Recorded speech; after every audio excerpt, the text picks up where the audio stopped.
In today's video, I'm going to teach you how to use Microsoft Lists for Issues Tracking 2026 Full Guide.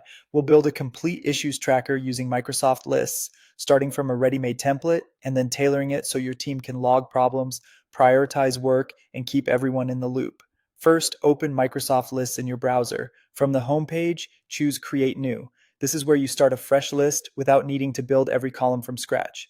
Next, open the Templates gallery. Microsoft includes a purpose-built issue tracker template that already understands common fields like priority, status, and due date. Click the issue tracker option to preview what you'll get. Using a template saves time and sets good defaults you can refine later. Select Use Template, then proceed to create. Give your list a clear name, add a short description so teammates know when to use it, and pick an icon and color to make it stand out. Choose where to save it, either to your personal space or to a team site where others already collaborate. When you confirm, Lists will generate the tracker instantly.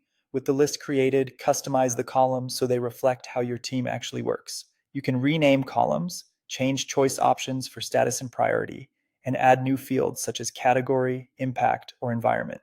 Pick the right data type for each column, choice for standardized values, date and time for deadlines, person for assignees, and number or text for anything freeform.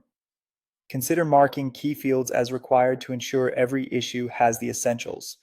Now start adding issues. Click New and enter a concise title, a helpful description, and set priority, status, and due date. Use the person column to assign an owner and attach screenshots, logs, or documents that help someone reproduce and fix the problem.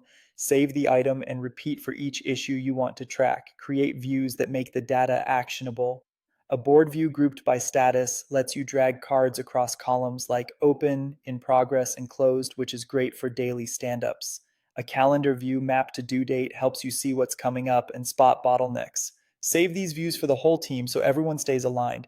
To keep people informed, assign issues to the right teammates and turn on automation rules. Use rules to notify the assignee when they're added to an item or when status changes so no update gets missed. As work progresses, update status and priority to keep the board accurate. Finally, share the list with your team. Choose whether people can view or edit, and encourage comments on items to centralize discussion. With that, your Microsoft Lists issue tracker is ready for collaborative, transparent problem solving.